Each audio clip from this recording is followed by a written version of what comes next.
삼아 늘 내 옆에 모시어라. 그 영원한 생명 샘물에 내 마른 목 죽이어라. 주 예수께 조용히 나가 내 마음을 쏟아놓으라. 늘은 미리 보시는 주님 그 은혜를 베푸시리.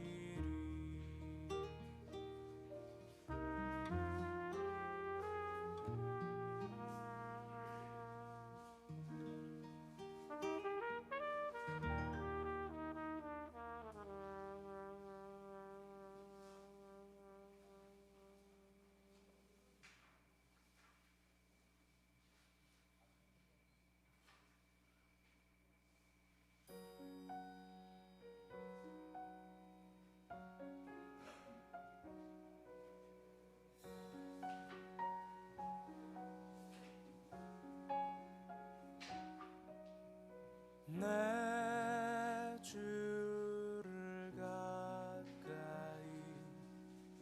하게 함은 십자가 짐 같은 고생이나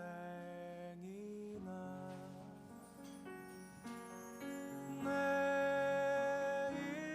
일생 소원은 늘 찬송하면서 주께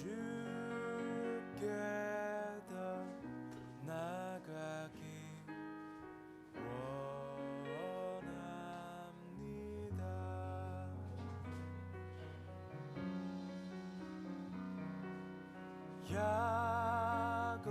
야곱이 잠 깨어 일어난 후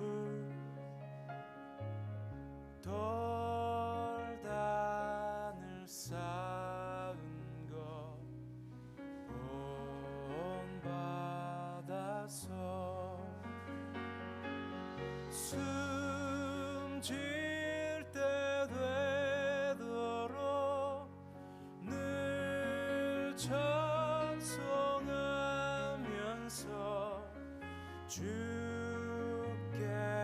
더 나가기 원합니다.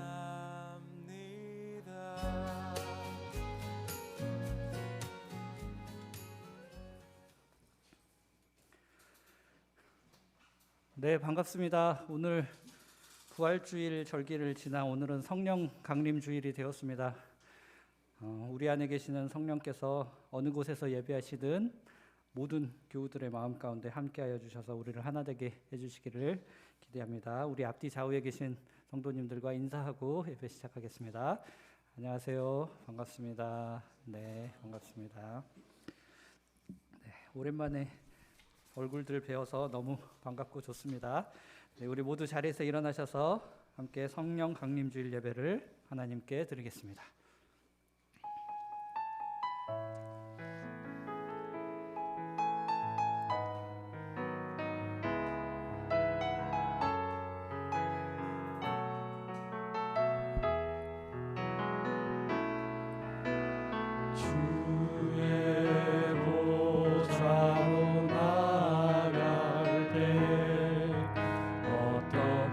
나가야 할까?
십자가의 보혈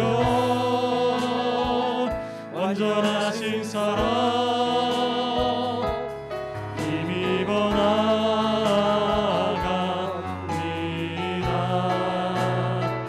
십자가의 보혈 완전하신 사랑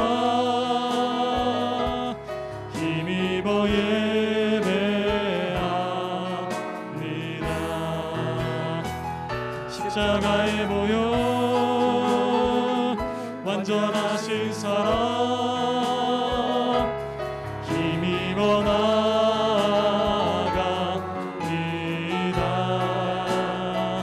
십자가의 보혈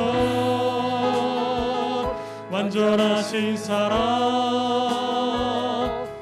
힘입어 예배합니다.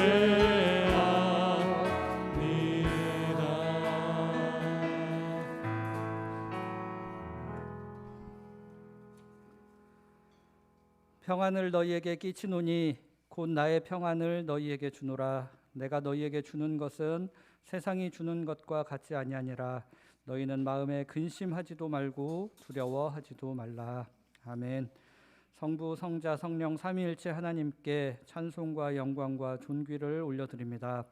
오늘 저희가 온 마음을 다하여 주님께 드리는 예배 가운데 진리의 성령께서 함께 하셔서 저희로 하여금 하나님의 참 진리를 깨닫게 하시고 주님께서 주시는 진리로 인해 우리가 참 평안과 위로를 경험하게 하여 주시옵소서. 예수 그리스도의 이름으로 기도드렸습니다. 아멘. 나는 전능하신 아버지 하나님 천지의 창조주를 믿습니다. 나는 그의 유일하신 아들 우리 주 예수 그리스도를 믿습니다. 그는 성령으로 잉태되어 동정녀 마리아에게서 나시고 본디오 빌라도에게 고난을 받아 십자가에 못 박혀 죽으시고 장사된 지 사흘 만에 죽은 자 가운데서 다시 살아나셨으며 하늘에 오르시어 전능하신 아버지 하나님 우편에 앉아 계시다가 거기로부터 살아있는 자와 죽은 자를 심판하러 오십니다. 나는 성령을 믿으며 거룩한 공교회와 성도의 교제와 죄를 용서받는 것과 몸의 부활과 영생을 믿습니다. 아멘. 네, 자리에 앉으시기 바랍니다.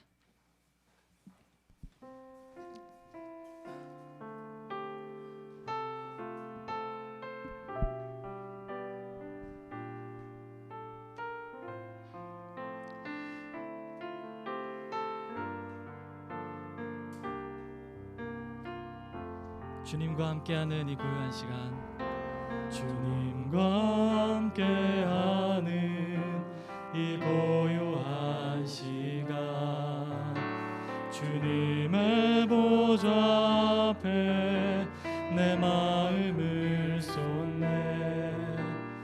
모든 걸 아시는 주님께 감출 것 없네. 내 맘과 정성 다해 주 바라나이다. 나 염려하지 않아도, 나 염려하지 않아도 애쓸 것 아시니. 나 오직 주의 얼굴 구하게 하소서. 다 이해할 수 없을 때라도 감사하며 날마다 순종하며 주 따르오리다. 온 마음 다해 사랑합니다. 온 마음 다해 주 알기 원하네. 내 모든 삶 당신 것이니 주만 섬기리. 온 마음 다해 나 염려하지 않아도, 나 염려하지 않아도 내 쓸 것 아시니. 나 오직 주의 얼굴 구하게 하소서. 이해할 수 없을 때라도 감사하며 날마다 순종하며 주 따르오리라. 온 맘 다해 온 맘 다해 사랑합니다. 온 맘 다해 주 알기 원하네. 내 모든 삶 당신 것이니 주만 섬기리. 오, 다시 한번 고백합니다. 온 맘 다해 온 맘 다해 사랑합니다. 온 맘 다해 주 알기 원하네. 내 모든 삶 당신 것이니 주만 섬기리.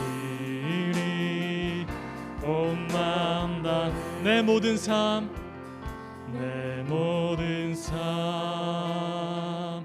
당신 것이니 주만 섬기리. 온 맘 다해. 네, 우리 모든 것 되시는 주님을 우리 기쁨으로 함께 찬양합시다.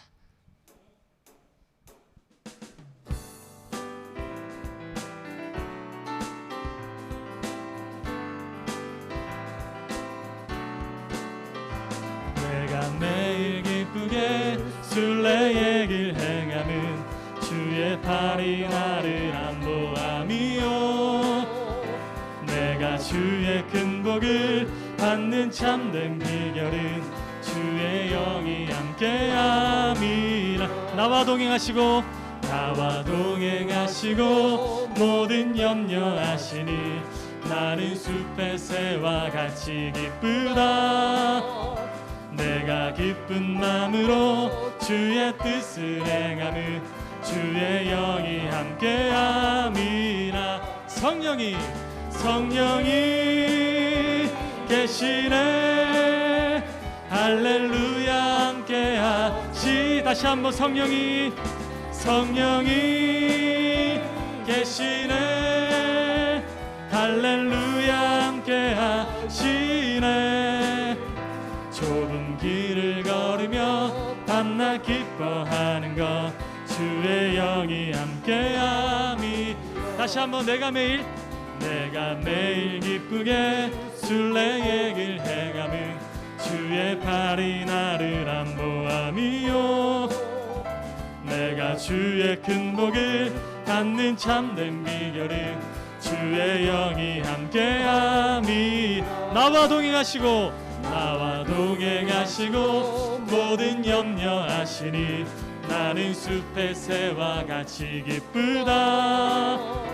내가 기쁜 마음으로 주의 뜻을 행함은 주의 영이 함께함이. 성령이 계시네.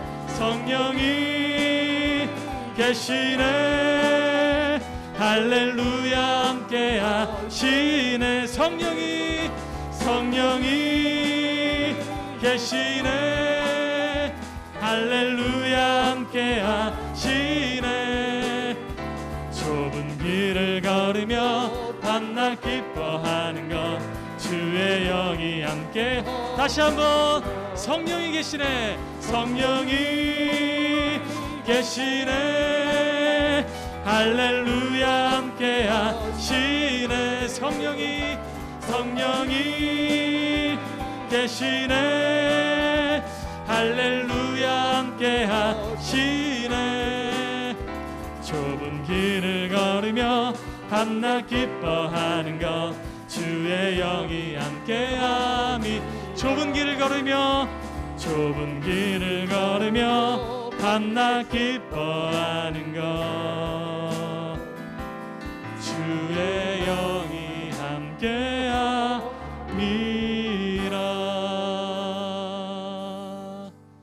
아멘.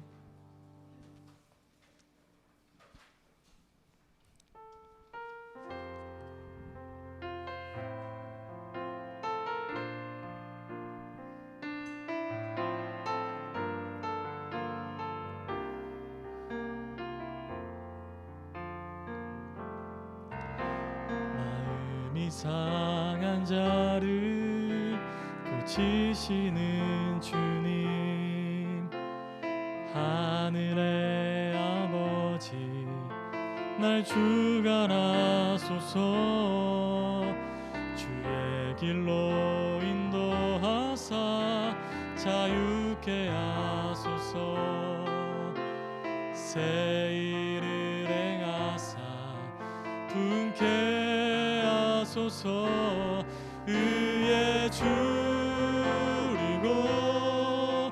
목이 마르니 성령의 기름 부소서. 의에 줄이고 목이 마르니 내 잔을 채워 주소서. 성령으로 채우사, 성령으로 채우사 주 보게 하소서. 주의 임재 속에 은혜 알게 하소서. 주 뜻대로 살아가리 세상 끝날까지.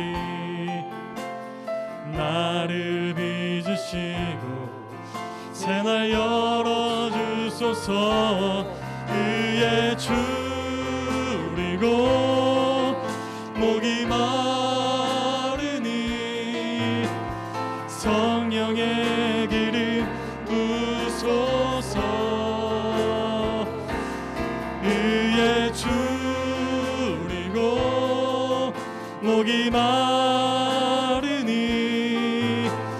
내 자리를 채워 주소서. 의에 줄이고 목이 마르니, 의에 줄이고 목이 마르니 성령의 기름 부소서.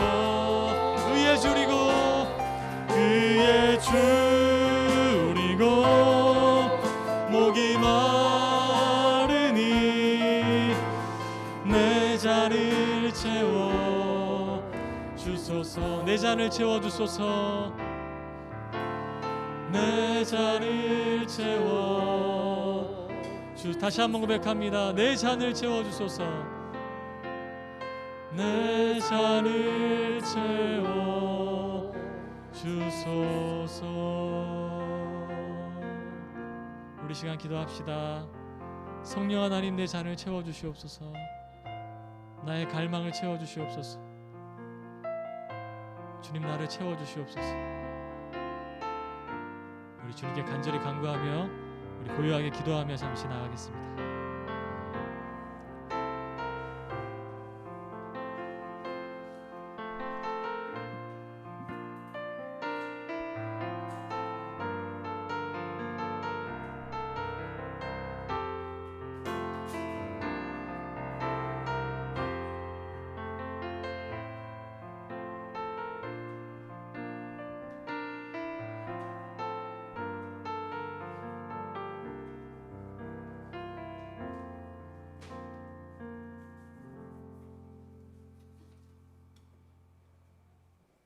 사랑하는 주님, 당신께 엎드려 기도드립니다. 질병이 세상을 덮어 세상은 죽음의 공포와 신음으로 가득합니다. 우리의 욕심이 피조 세계를 망가뜨려 동물들이 살 수 없는 세상에 인간도 살 수 없게 되었습니다. 그래도 우리는 돌이키기보다는 이번만 어떻게 넘겨보려고 합니다. 우리가 근본적으로 바뀌지 않으면 또 다른 질병이 우리를 닥칠 것이고 우리는 마스크 없이 숨 쉴 수 없는 세상에 살게 될까 두렵습니다. 스스로 자제하고 낮추는 삶은 선택이 아니라 필연이 되어버렸습니다. 주님, 우리를 불쌍히 여겨 주시옵소서. 고통의 시간이 견디기 어려운 우리의 이웃이 있습니다. 생계가 어려워지고 관계가 끊어지고 연대와 지원이 사라져 큰 어려움을 겪는 우리의 이웃들을 어떻게 함께해야 할지 막막하기만 합니다. 우리에게 새로운 지혜와 용기를 주시기를 간구합니다. 한반도의 평화를 위해 기도합니다. 1년여 남은 현 대통령의 임기 기간 동안 남북이 서로 주체가 되어서 평화의 물꼬를 트는 일들이 여기저기서 일어나기를 기도합니다.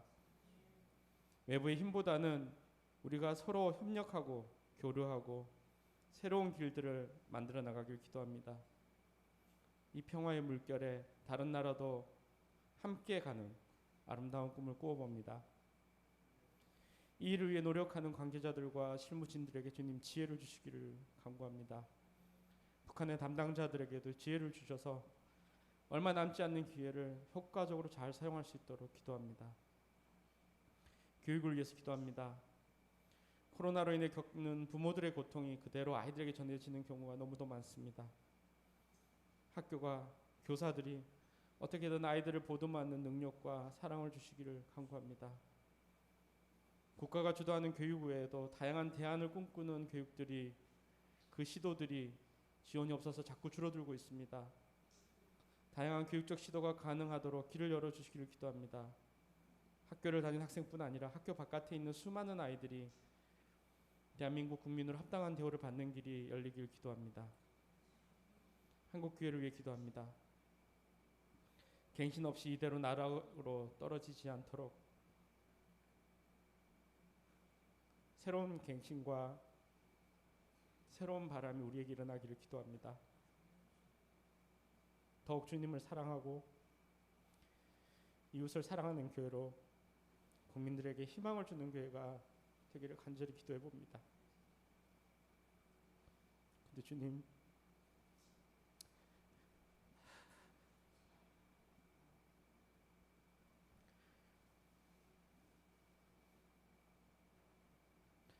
어디서 어떻게 시도해야 될지 모르겠습니다.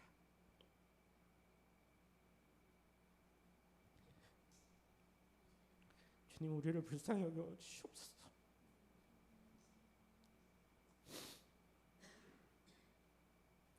해야 할 기도는 끝이 없고 우리의 모습이 미약하고 나약합니다. 우리가 채울 수 없는 영역까지 채우시는 주님, 당신의 나라가 당신의 이름이 높아지기를 간구합니다. 엎드려 빌 때마다 모른다 하시지 않고 외면하시지 않고 언제나 환대하시는 예수님의 이름으로 기도합니다.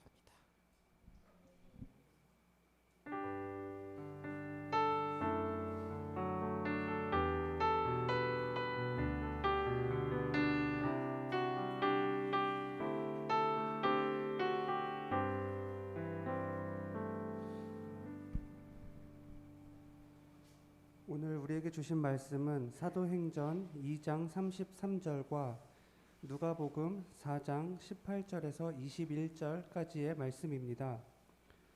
사도행전 2장 33절 그리고 누가복음 4장 18절에서 21절까지의 말씀입니다. 먼저 사도행전의 말씀을 봉독하겠습니다. 하나님이 오른손으로 예수를 높이심에 그가 약속하신 성령을 예수께 받아서 너희가 보고 듣는 이것을 부어 주셨느니라. 누가복음의 말씀입니다. 주의 성령이 내게 임하셨으니 이는 가난한 자에게 복음을 전하게 하시려고 내게 기름을 부으시고 나를 보내사 포로된 자에게 자유를 눈먼 자에게 다시 보게 함을 전파하며 눌린 자를 자유롭게 하고 주의 은혜의 해를 전파하게 하려 하심이라 하였더라. 책을 덮어 그 맡은 자에게 주시고 앉으시니 회당에 있는 자들이 다 주목하여 보더라. 이에 예수께서 그들에게 말씀하시되 이 글이 오늘 너희 귀에 응하였느니라 하시니 아멘. 이 말씀을 통해 우리에게 은혜 주시기 원합니다.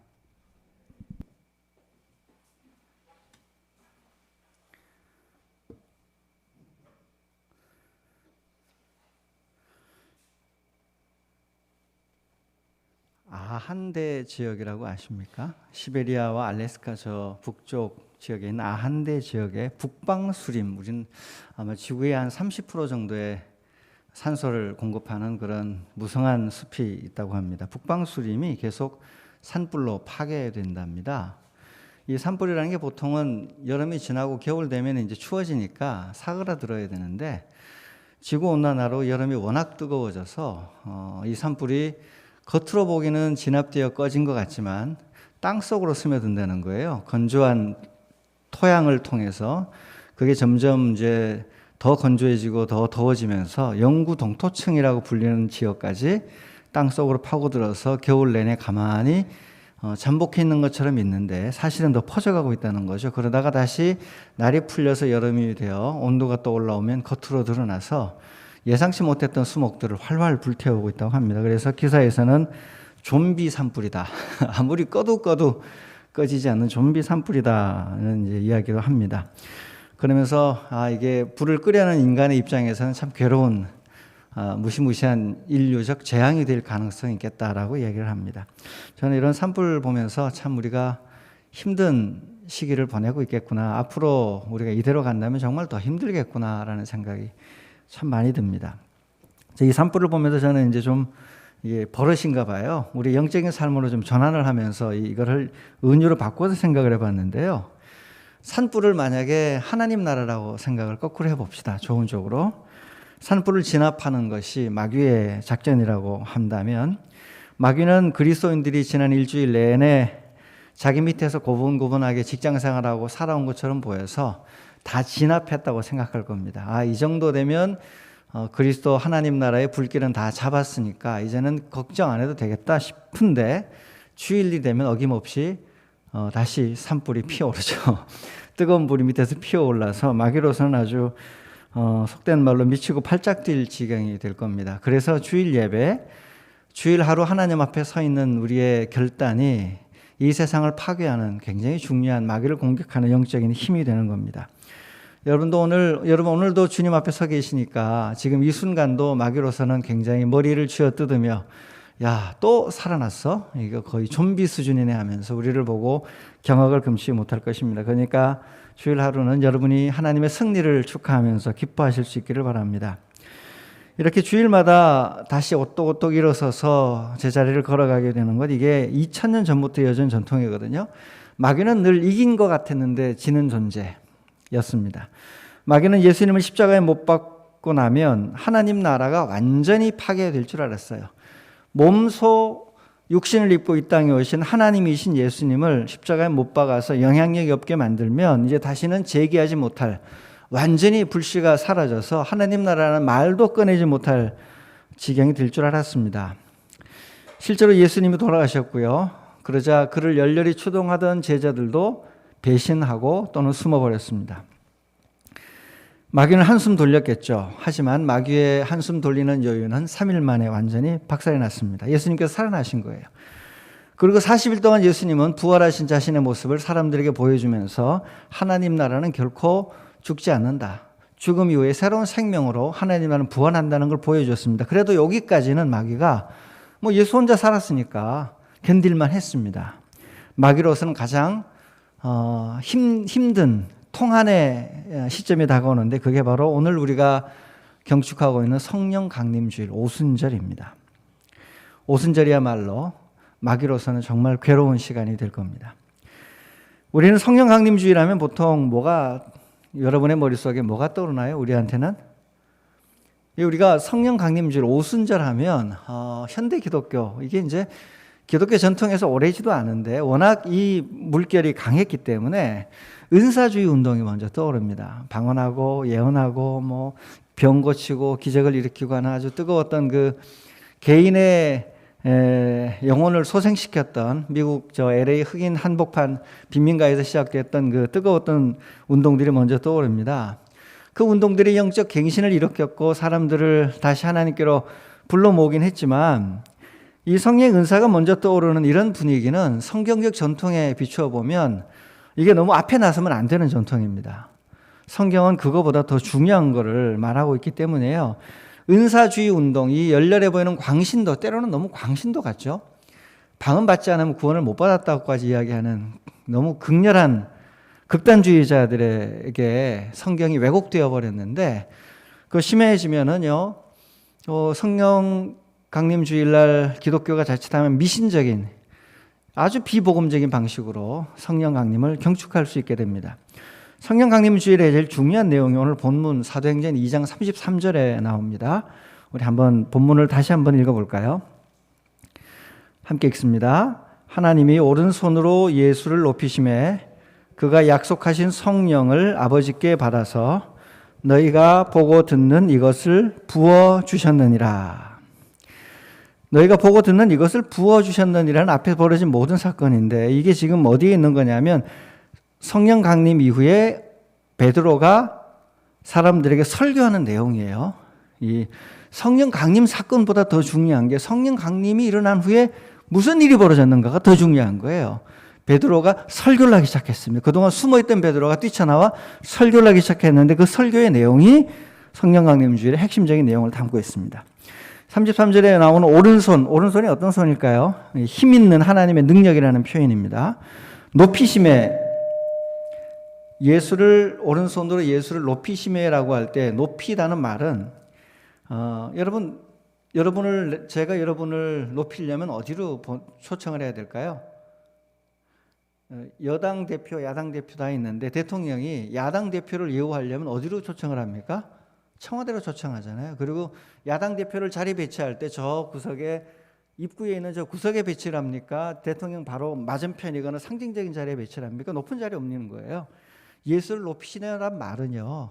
다르게 설명을 하면 하나님이 계신 보좌 우편, 보좌 하나님의 자리가 이렇게 의자처럼 놓여 있으면 하나님 오른쪽, 그 당시 사람도 오른쪽이 제일 중요하다고 얘기했거든요.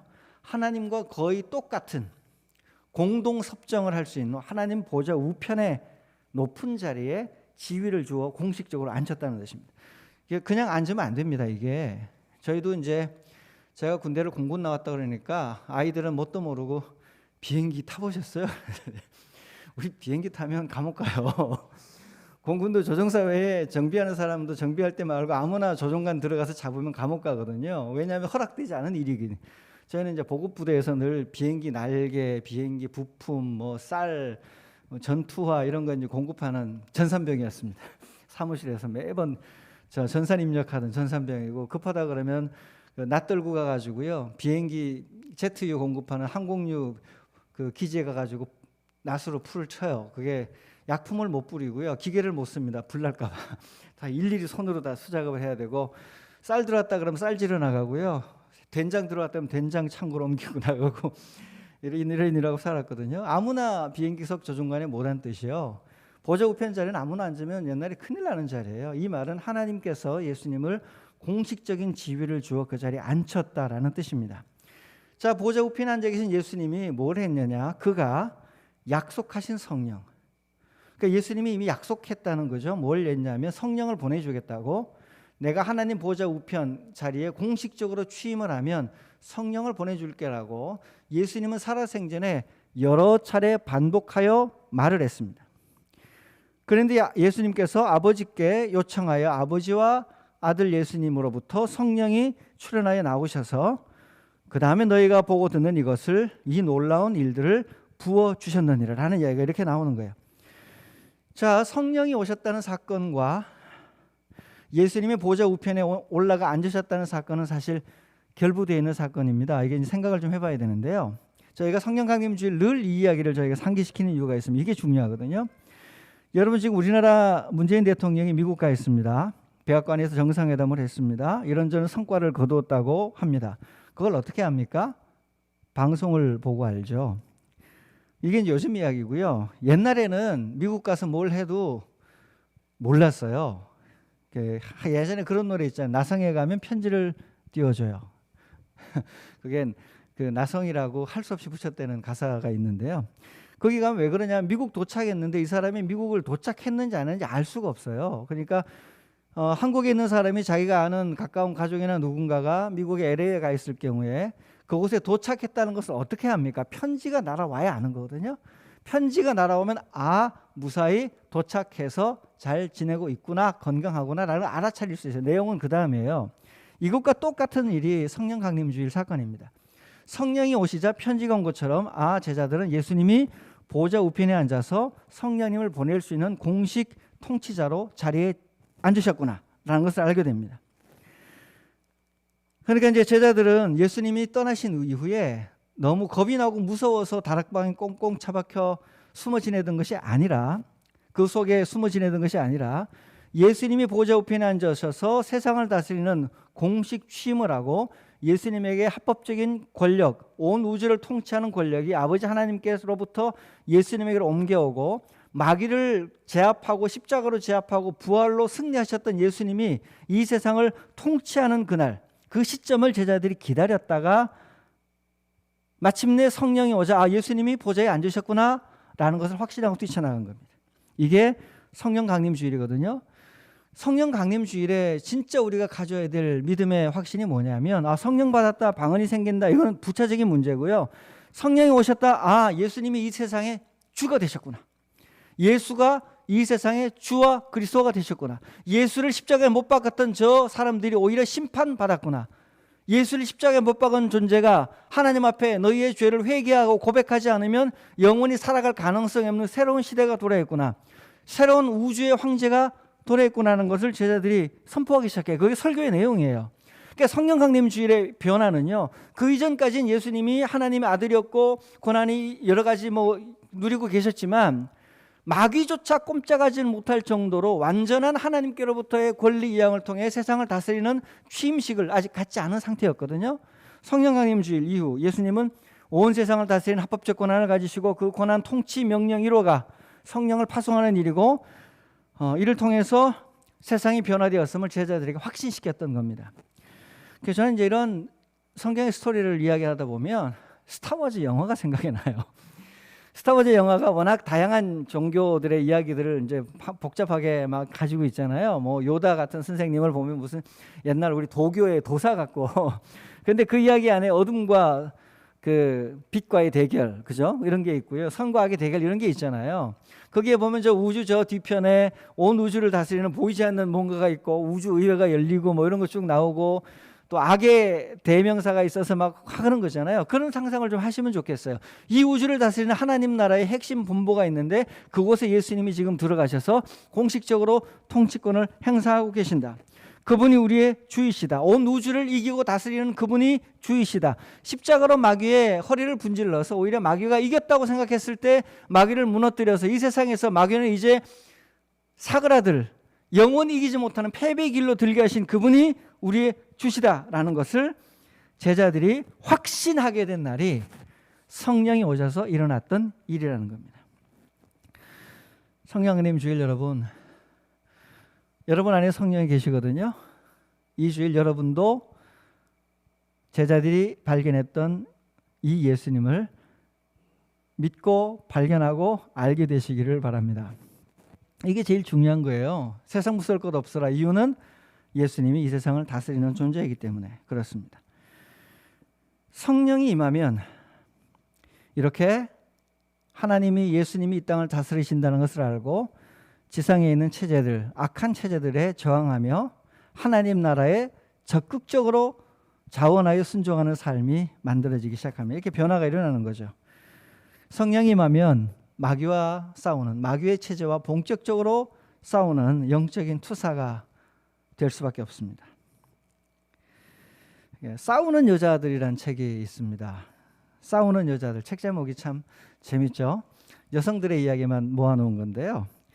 일제강점기 독립운동을 했던 14명의 여성들을 다시 조명하여 기록이 있는 분들은 기록 그대로 실고 없는 분들은 인터뷰 형식으로 그분의 삶을 발굴하여 서술해놓은 책이 있습니다.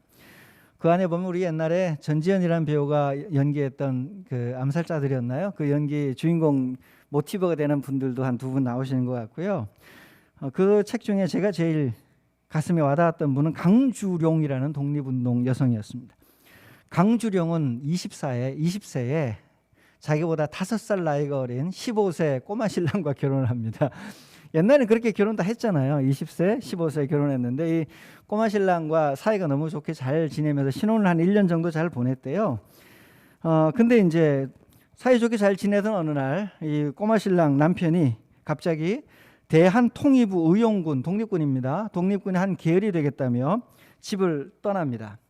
어린 남편을 혼자 보낼 수 없었던 강주령은 주섬주섬 집안의 살림 보찜을 들고 남편을 따라 독립군 대열에 합류합니다. 남편은 독립군이 되어 훈련받고 싸우는 동안에 이 강주령은 독립군들의 빨래해주고 밥해주는 일로 뒤에서 이렇게 독립운동이 그냥 된 게 아니고요. 그 뒤에서 밥하고 빨래하고 먹을 거 챙기고 애들 교육하고 나가가지고 날품팔이하고 나가서 삭바느질 해서 돈 벌어와서 먹여 살렸던 수없이 많은 여성 독립운동가들, 보이지 않는 운동가들의 피땀과 눈물이 스며 있는 거. 임시정부 꾸려가는 핵심 주역은 다 뒤에 이 여성들이었어요. 이 강주룡도 그렇게 한 7개월을 독립군과 함께 산으로 쫓아다니면서 하고 있으니까 한 16살 됐겠네요. 남편이 너무 미안했는지 한마디 하더라는 겁니다. 이게 무슨 말인지 모르겠어요. 거칠거려서 귀찮으니 집에 가 있으라. 자꾸 와서가지고 이리저리 돌아다니니까 남편 보기에 귀찮다는 거예요. 옛날 분들이 이렇게 툭 던지듯이 안 좋은 식으로 이야기를 하잖아요. 거칠거려서 귀찮으니 집에 가 있으라. 그래가지고 남편이 쫓아보내가지고 집으로 돌아왔어요. 근데 얼마 후에 남편이 전쟁 중에 독립군 활동 중에 죽었다는 소식이 들립니다. 그러자 이제 혼자 남은 이 여성, 시댁이 도와줘야 되는데 시댁이 안 도와주죠. 시댁으로부터 너 때문에 죽었다라는 비난을 받습니다. 그것까지는 그래도 참을 수 있었는데 얼마 뒤에는 네가 죽였지라는 혐의를 받고 중국 경찰에 고소까지 당합니다. 할 수 없이 그는 모든 것을 버리고 독립하는 스스로 생활을 자립하기 위하여 닥치는 대로 노동을 합니다. 그리고는 평양에 있는 고무신 공장에 취직. 그때 가장 핫한 그 나이키 능가하는 핫한 아이템이었거든요. 고무신 공장에 취직하여 노동을 하는데요. 이 공장주들의 가혹한 임금 횡포와 여러 가지를 견디지 못해서 함께 노동자들과 함께 파업 투쟁을 하고 이제 노동 운동을 합니다. 이분이 제일 유명해진 게 뭐냐면 평양 을밀대 그 정자 꼭대기에 무명천 아무도 엄두를 못 내는데 어떻게 뚫고 들어가서 무명천 나무에 걸어서 어떻게 올라가서 그 위에서 을밀대 위에서 기왓장 위에서 단식 투쟁을 했던 걸로 유명한 여성입니다. 결국 나중에 내려와서 어느 정도 합의가 되고 내려온 후에 32세에 일찍 죽거든요. 저는 그의 일대기보다 작가가 이제 기자가 되어 그런 마음으로 이분을 인터뷰하는 형식으로 글이 전개가 되는데요. 이런 구절이 있습니다. 기자가 그에게 이런 물음을 던져요. 어떤 인생을 살았기에 투사가 되었습니까? 어떤 인생을 살았기에 투사가 되었습니까? 라고 묻자 자기 살아온 이야기를 쭉 풀어준 다음에 맨 뒤인가 그렇게 이야기를 다시 물어요. 나한테 이렇게 물었죠. 어떤 인생을 살았기에 투사가 되었냐고요? 나는 오히려 되묻고 싶습니다. 조선에서 어떻게 하면 투사가 안 되고 살 수 있습니까? 조선에서 어떻게 하면 투사가 안 되고 살 수 있습니까? 제가 이 글을 읽다가 가슴에 꽂혔어요. 맞아, 우리가 이 악한 세상에서 어떻게 하면 투사가 안 되고 그리스도인으로 생존할 수 있을까? 이 세상 자체에서 어떻게 하면 우리가 싸우지 않고도 나의 영혼을 지킬 수 있을까? 싸우지 않고도 나의 인간의 존엄성을 지킬 수 있을까? 싸우지 않고도 돈의 유혹에 굴복하지 않고 견딜 수 있을까? 불가능한 일이거든요. 어떻게 하면 조선에서 투사가 되지 않고 살 수 있습니까? 라는 말은 어떻게 하면 그리스도인이 세상과 맞서지 않고 여전히 그리스도인으로 생존할 수 있습니까? 라는 질문으로 제게 던져졌습니다.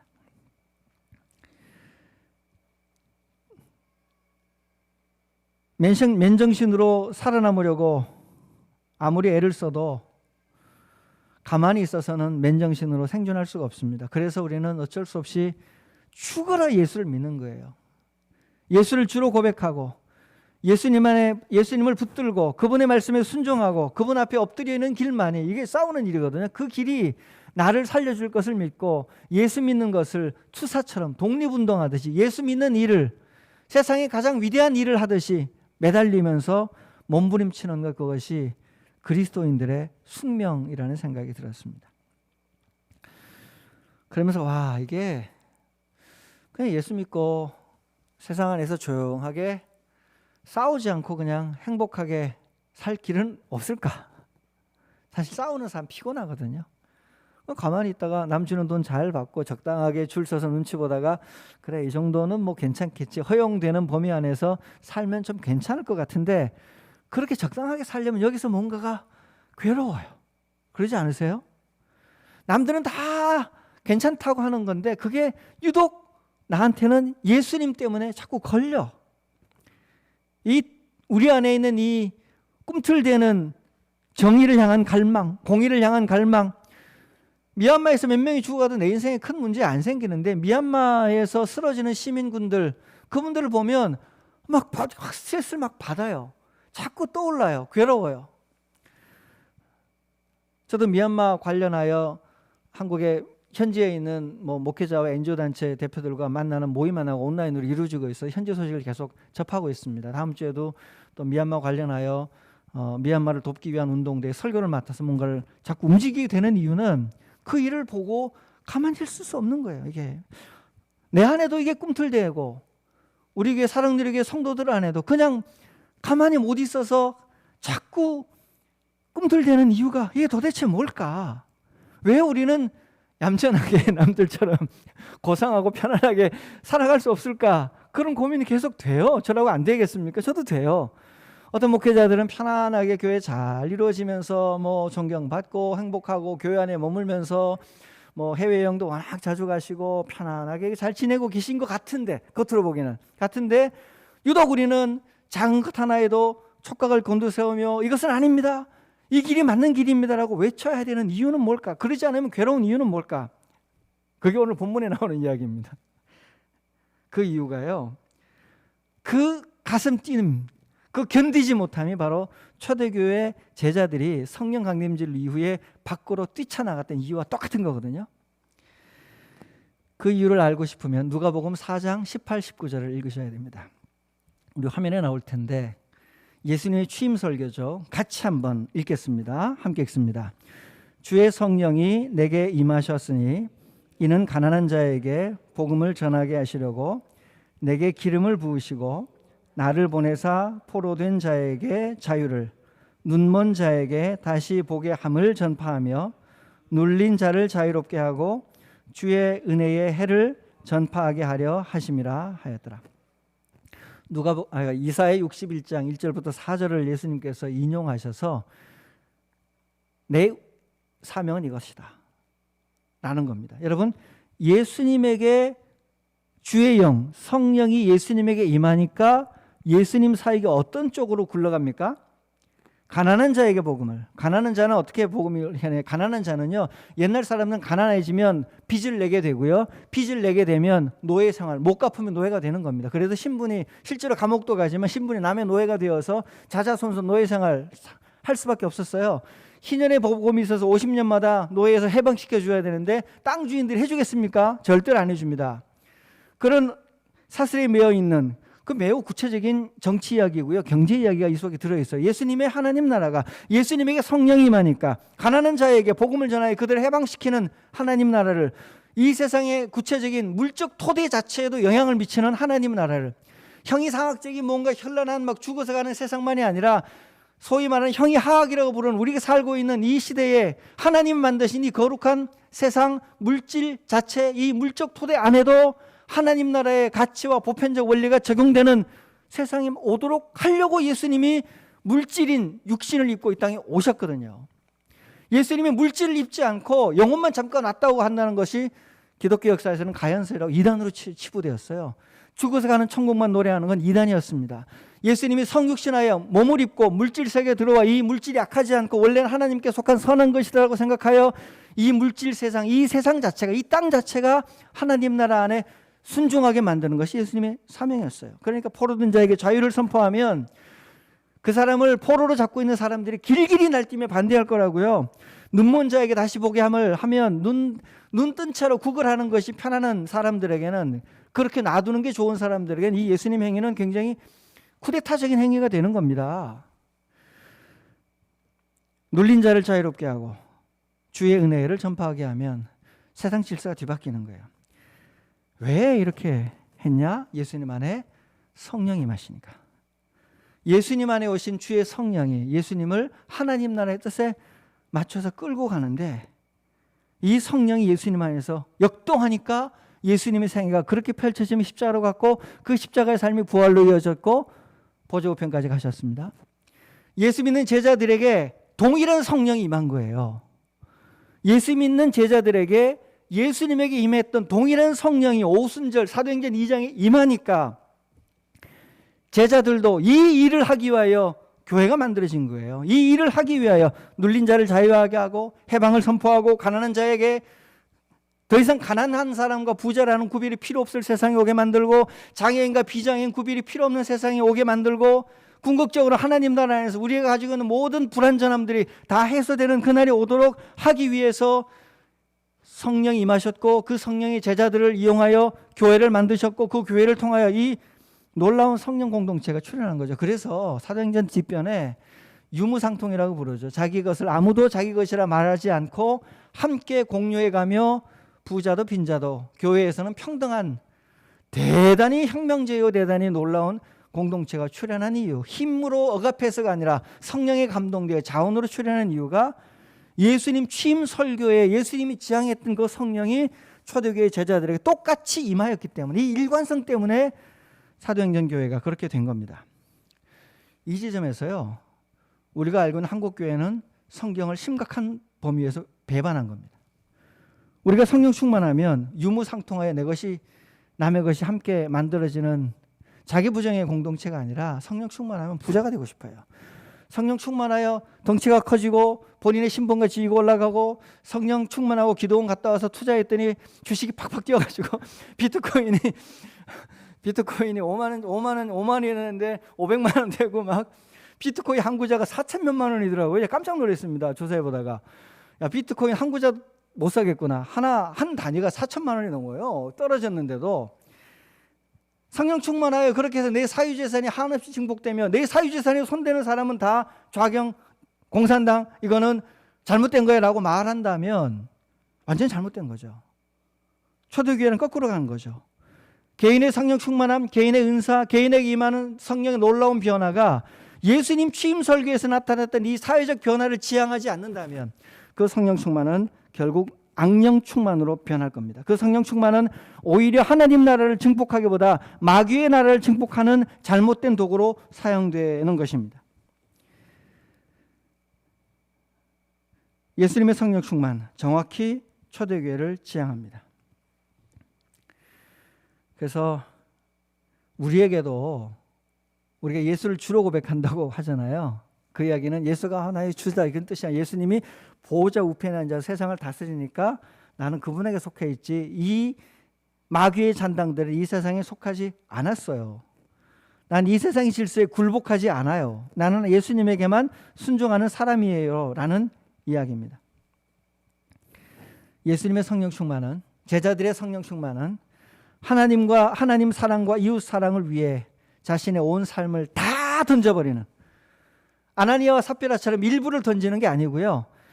이 위대한 하나님 나라를 발견하여 그 하나님 나라가 너무 좋아서, 예수님 보좌 우편에 앉아 계신 그 나라가 너무 좋아서, 예수님이 다스리는 사랑의 나라가 폭력이 아니라 사랑과 친절로, 정말로 신적인 친절로 우리의 마음을 감동시켜서 마음대로 조정하지도 않고 한없는 십자가의 보혈의 피로 만들어지는 그 자원하여 만들어지는 하나님 나라가 너무 좋아서 그 나라에 들어갈게요. 그 나라에 들어갔으니 모든 것 다 버릴게요 라는 고백이 예수 믿는다는 고백이라는 겁니다. 그러니까 제가 초반에 산불 이야기를 드렸는데요. 마귀의 입장에서는 성령 강림절이 되면 미치는 거예요. 왜 미치냐면 자기는 예수라는 존재만 꺾으면 될 줄 알았는데 초대교회에 성령 충만이 임하면서 모든 제자가 예수님이 다 돼버린 거예요. 저 이거 보면 무슨 생각이 드냐면 홍길동 이야기에 보면 홍길동이 머리카락 뽑아가지고 훅 불었더니 분신들이 생기잖아요. 그래서 도저히 홍길동이 나서 잡을 수가 없는 상황이 생겨버립니다. 똑같이 초대교회 오순절의 성령 충만함은 모든 예수 믿으라는 모든 제자들의 마음속에 성령이 다 내주하여 예수 믿는 모든 사람이 예수님께서 이 지상에서 하셨던 모든 일을 그대로 재현하도록 만드는 하나님, 그가 가르쳤던 하나님 나라, 그가 몸으로 보여줬던 하나님 나라를 각자의 영역에서 추구하고 만들어가는 존재로 변화시킨다는 거니까 마귀로서는 아무리 해도 잡을 수가 없는 존재들이 되는 겁니다. 여러분이 삶에서 대단한 것을 하든 안 하든 여러분 안에 성령이 내주하여 계신다면 그곳은 하나님 나라 영토요. 여러분이 존재하는 것만으로 마귀에게는 굉장히 큰 두려움과 성가신 존재가 되는 겁니다. 이렇게 살았던 이들, 이런 성령 충만을 받았던 이들의 이야기를 제가 마지막으로 들려드리고 싶습니다. 교회사에는요, 라우텐티우스라는 부제, 집사님이라고 해야 될까요? 부제가 있습니다. 라우텐티우스라는 분이 계십니다. 그분은 258년 로마에서 순교했습니다. 혹시 여러분 이제 기독교 성화를 좋아하시면 성화를 보다 보면 이렇게 왼쪽에 사다리, 지붕 올라가는 사다리처럼 생긴 게 있거든요. 이게 뭔지 아세요? 석쇠예요, 석쇠. 다음 사진도 보시면요, 좀 멋있게 그려도 이것도 하나 들고 있죠. 이게 석쇠예요. 뭐냐면 이분이 여기 석쇠에 불에 달그니 석쇠에서 순교를 하셨거든요. 그래서 이분의 그림은 늘 석쇠를 한 손에 쥐고 있는 걸로 나옵니다. 이분이요, 그 벌겋게 달구어진 식탁 석쇠 위에서 고문받아가며 예수를 배반하라고 마지막까지 외치는데 예수 주고백을 포기하지 않고 삶을 마감합니다. 그러면서 사람들에게 뭐라 그랬냐면 다 익었으니 뒤집어서 드시오. 자기가 몸 석쇠에 누워서 죽어가면서 다 익었으니 뒤집어서 먹으시오.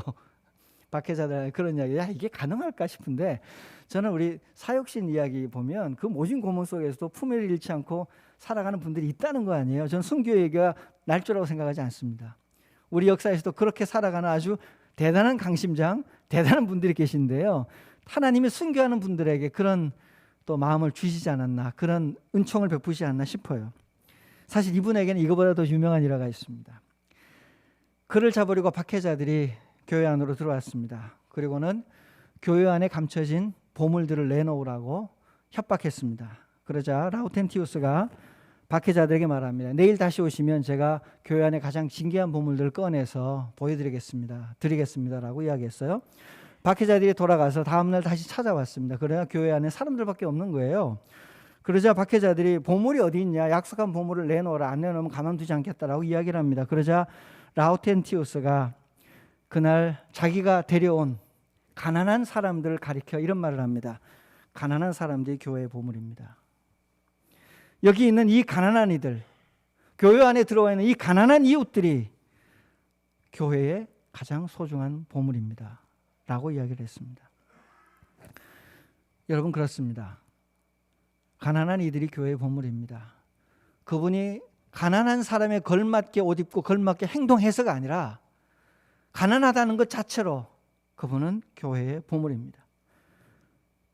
피해자에게 피해자다움을 요구하지 않듯이 가난한 이에게 가난한 자다움을 요구하지 않습니다. 성경은. 그의 삶의 조건이 가난하다는 것 자체만으로 하나님은 그를 소중히 보십니다. 가난한 이들이 있는 곳에 성령의 추동이 있습니다. 성령의 역사가 있습니다. 그들을 향하여 달려가시는 예수님의 발걸음이 느껴집니다. 성삼위 하나님, 삼위일체 하나님께서 가난한 이들 앞에 먼저 와 계시기 때문입니다. 교회의 보물들, 우리 사회의 보물들, 그들과 함께 가난해지시다가 여러분도 돈에서 해방된, 예수님만을 사랑하여 예수 그리스도만 주로 고백하여 끝까지 구원을 완성하는 멋진 하나님 나라의 순교자의 삶을 살아가시게 되기를 진심으로 축복하며 기원합니다. 아멘. 기도하겠습니다.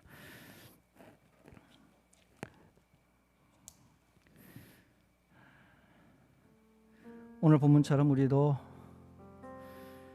예수님에게 임했던 성령 충만함이 우리 안에 임하도록 하나님, 예수가 주이심을 재발견하게 하시옵소서. 예수님이 이 땅을 다스리고 계심을 확실히 알게 하여 주시옵소서. 성령 충만함을 위하여 이 시간 하나님 앞에 같이 기도하겠습니다.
하나님 아버지, 예수님에게 임했던 성령 충만,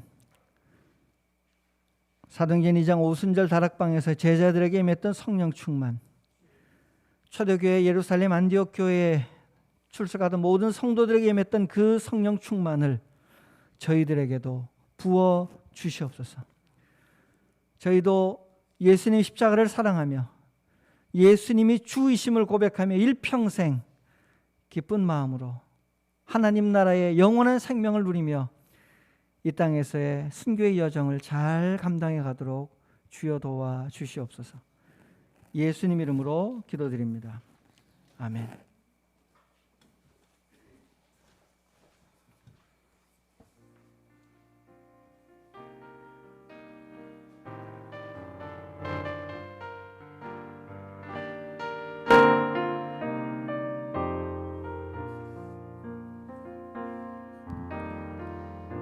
무한 시절 지날 때 깊은 한숨 내쉴 때 그런 풍경을 보시며 단식하는 분 있네.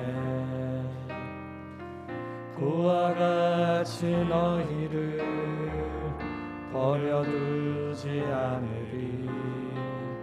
내가 너희와 영원히 함께하리라. 성령이 오셨네. 성령이 오셨네. 내 주에 보내신 성령이 오셨네. 우리 인생 가운데 친히 찾아오셔서 그 나라 꿈꾸게 하시네. 억눌린 자 갇힌 자 자유함이 없는 자 피난처가 되시는 성령님 되시네. 주의 영이 계신 곳에 참 자유가 있다네. 진리의 영이신 성령이 오셨네. 성령이 오셨네.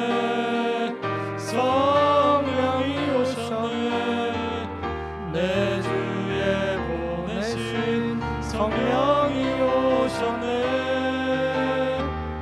우리 인생 가운데 친히 찾아오셔서 그 나라 꿈꾸게 하시네. 성령이 오셨네.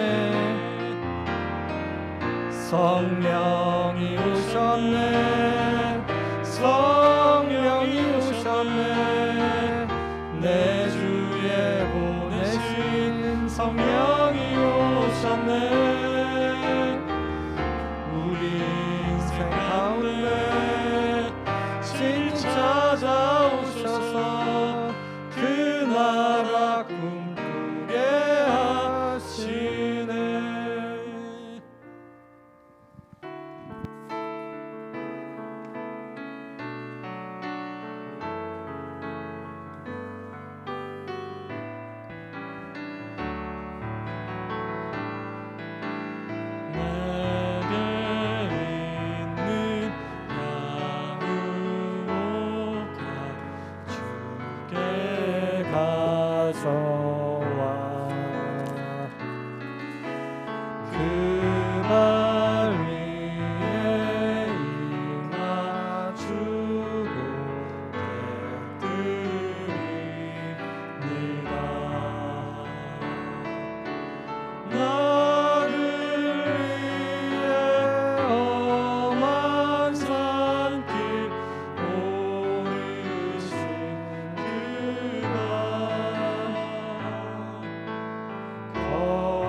하나님 아버지, 성령 하나님을 통하여 끊임없이 저희의 삶을 추동하여 하나님 나라의 삶으로 이끌어 주심에 감사드립니다. 하나님께 감사하는 마음을 담아 저희의 삶의 열매 중 일부를 구별하여 하나님 앞으로 가지고 나와 드립니다. 이 예물 가운데 담긴 저희의 마음 한 명 한 명의 마음을 기쁘게 받으시고 이 예물뿐만 아니라 저희 삶의 모든 것들을 산 제물로 드리오니 기쁘게 받아 주시옵소서. 예수 그리스도의 이름으로 기도드렸습니다. 아멘.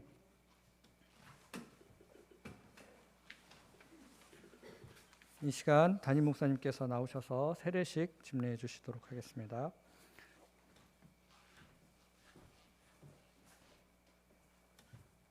네, 저희가 작년에 코로나가 시작이 되면서 코로나가 처음에는 얼마 안 가겠거니 생각하고 현장 예배를 기다리면서 작년에는 좀 세례를 진행하지 않았습니다. 그러나 예상외로 시간이 훨씬 많이 걸리네요. 코로나 와중이지만 저희가 세례 준비를 했습니다. 이 거룩한 예식 참여한 여러분들을 진심으로 환영합니다. 세례는 예수님을 주로 고백하는 예식입니다. 세례자는 예수님과 함께 십자가에 못 박히고 그분과 함께 옛자가 죽었음을 선언하고 그분이 보내주시는 성령과 함께 새로운 사람이 되어 살아가기로 결심하는 일입니다. 이 모든 일은 증인이 있는 공적인 자리에서 이루어집니다. 오늘 9시 일부 예배에 세례를 받으실 분은 양여원 자매님이고요. 청년부 2시 예배에 세례를 받을 분은 신가람 청년부 형제입니다. 오늘 양여원 자매님 자리에서 일어나셔서 나오셔서 준비하신 소감문을 위로 올라오실까요? 소감문을 성도들에게 나눠주시기를 바랍니다.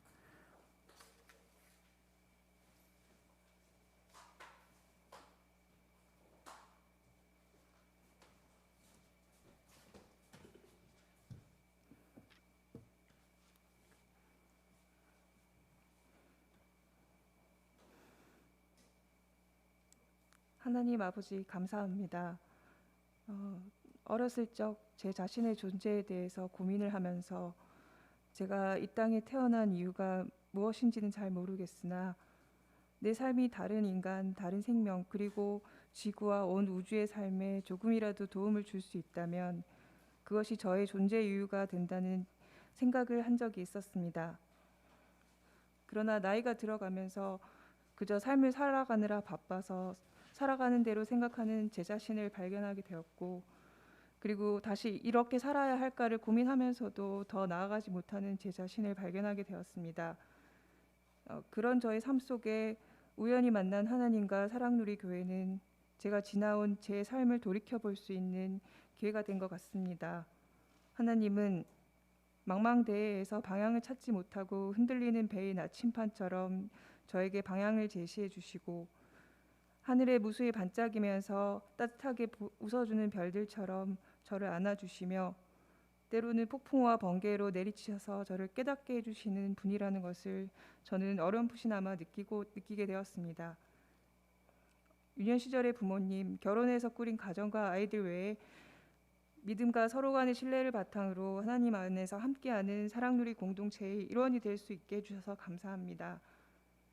구원이란 믿는다는 말로 가능한 것이 아닌 삶으로 실천해야 하는 일이며, 그럼으로써 매일매일 하나님 나라를 느끼고 감사할 때 찾아올 수 있는 것이란 것을 믿습니다. 매일매일의 기도를 통해, 그리고 교회라는 공동체 안에서 하나님의 뜻을 깨닫고 하나님의 뜻과 저의 뜻이 함께할 수 있도록 제 삶을 살피고 이끌어 나가도록 노력할 것을 약속드립니다. 감사합니다.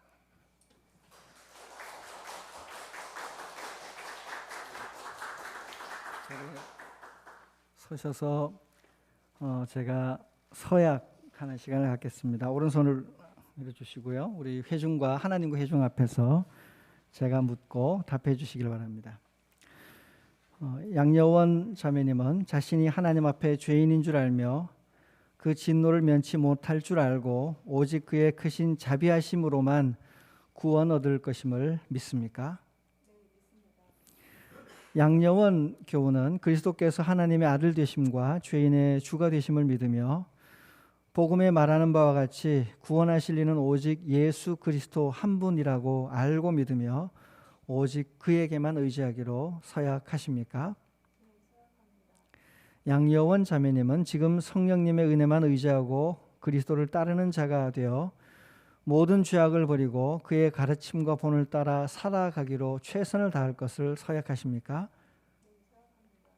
양여원 자매님은 교회의 관할과 사랑의 치리에 복종하고 덕을 세우는 일에 힘쓰며 주님 주신 사랑누리 교회에 그리고 거룩한 하나님의 교회의 한 일원이 되어 맡겨진 의무와 권리를 주님 안에서 행사하고 기꺼이 함께하기로 서약하십니까? 네, 감사합니다. 서약하셨습니다. 회중 여러분과도 제가 서약을 해야 합니다. 회중 여러분도 오른손을 들어 마지막 문구로 답해 주시길 바랍니다. 그리스도의 지체인 성도 여러분, 죄를 물리치고 그리스도께 헌신하기로 하셨던 여러분의 사랑의 결단이 지금도 여전함을 여러분 스스로 확증하십니까? 여러분은 건전한 믿음과 삶 속에서 서로를 돌아보며 오늘 세례받는 양여원 교우를 여러분의 신앙적 사랑의 돌봄 안에 포함시켜 함께 영적 성장을 이루고 주님 오시는 날까지 하나님 나라에 온전히 도착하게 되기를 애쓰며 서로 사랑으로 품어주고 어려울 때 힘이 되어주며 서로 교만해질 때 서로가 낮아질 수 있도록 채찍질하며 마침내 주님 나라에 도달해 갈 것을 믿고 그렇게 살기로 서약하십니까? 네, 감사합니다. 회중의 서약을 함께 하였습니다. 제가 이 소감문과 문답에 의해서 양여원 교우에게 세례를 베풀겠습니다.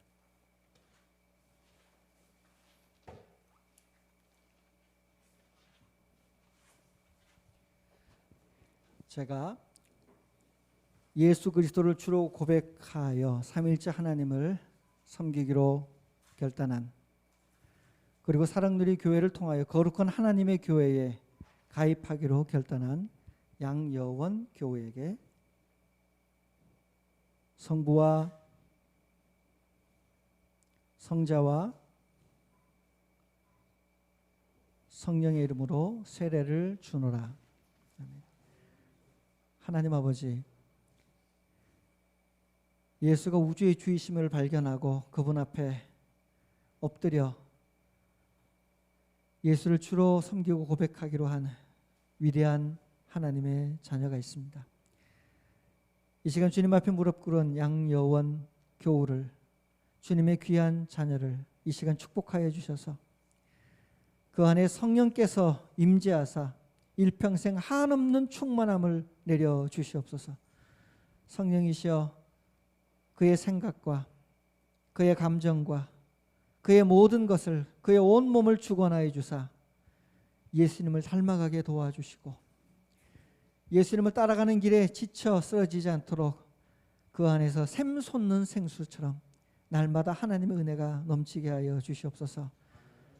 하나님 아버지, 이 귀한 하나님의 동역자를 사랑누리 교회가 환영하며 맞아드립니다.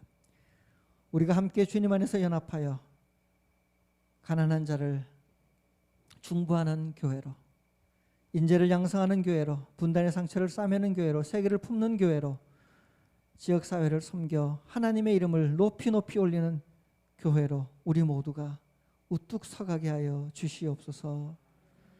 인생 살아가다 보면 그에게 도움을 요청하는 이들이 많이 있을 수 있습니다. 하나님, 이 가정이 사랑의 가정 되게 하여 주셔서 주님이 보내주신 이들을 가정의 문을 열어 영접하게 하여 주시고, 주님이 보시는 이들이 눈에 보이게 하시고, 주님이 괴로워하는 심정이 느껴지게 하시고, 주님이 기뻐하실 때 그 안에 있는 성령께서 역사하사 함께 기뻐하게 하여 주시옵소서. 예수 그리스도 이름으로 기도드립니다. 아멘.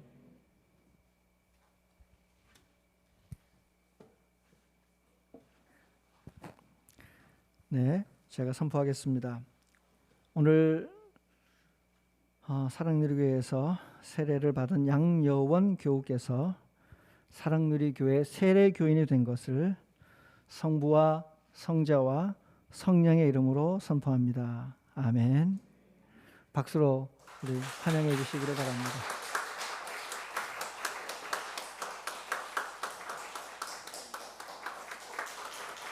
네. 네, 축하드립니다. 감사합니다. 저희가 세례를 베풀 수 있다는 사실이 얼마나 감사한지 모르겠습니다. 주님께서 우리와 함께 하심을 확신합니다. 교회 소식 전하도록 하겠습니다. 오늘 성령 강림 주일 7, 8, 9 구역 식구들 함께 예배해 주셔서 감사하고요. 다음 주일은 10, 11, 12 구역 식구들 함께 예배 참석하실 수 있습니다. 그리고 오늘 청년부 예배 때 또 신가람 형제가 세례를 받습니다. 저희 신가람 형제 세례 소감은 저희가 잘 녹화했다가 다음 주 예배 시간에 또 같이 함께 나누도록 하겠습니다. 저희 5번째 온라인 독서 모임 오늘부터 시작입니다. 오늘 오후 5시 부서진 사람, 다음 주일 금각사, 6월 6일 북한 전체주의 국가의 내부 관점이라는 책으로 독서 모임이 3주간 계속해서 진행되는데 뭐 오늘까지 신청 안 하셨어도 이제 참 시작하기 전까지만 알려주시면 저희가 함께 하실 수 있도록 안내해 드리도록 하겠습니다. 이제 모두 자리에서 일어나셔서 함께 파송에 찬양하겠습니다.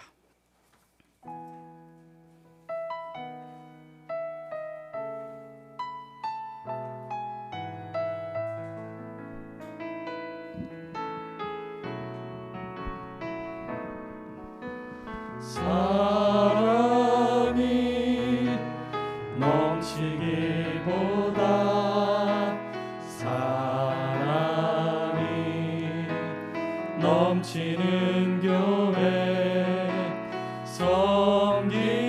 섬김을 원하기보다 섬김의 기쁨 알아가는 교회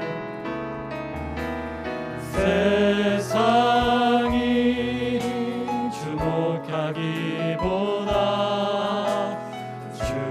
주님이 주목하는 교회 화려한 겉모습보다 중심이 주를 향한 교회 주님이 피로 사신 아름다운 교회 서로 사랑함으로 하나 되는 교회 주님이 머리 되신 거룩한 교회 우리 함께 만들어 가요 내 작은 생각보다도 하나됨의 소중함 아는 교회 세상에 알려지기보다 서로가 서로 깊이 아는 교회 주님이 피로 사신 아름다운 교회 서로 사랑함으로 하나 되는 교회 주님이 머리 되신 거룩한 교회 우리 함께 만들어 가요 우리 함께 만들어 가요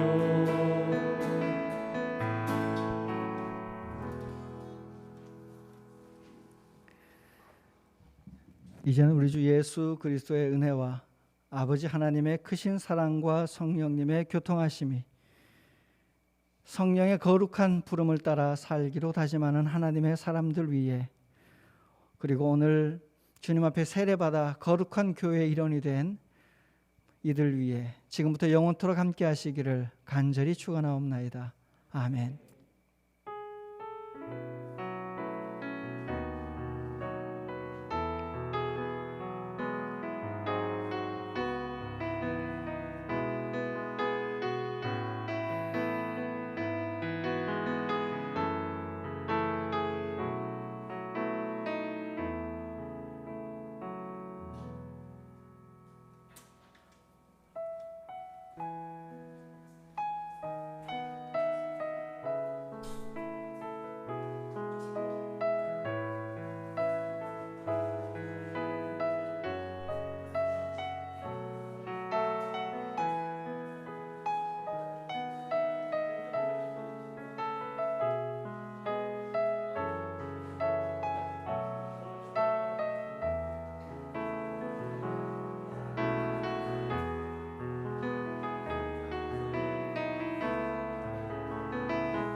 그 선하님의 고요히 감사하여 그 놀라운 평화를 누리며 나 그대들과 함께 걸어가네. 나 그대들과 아내를 여네.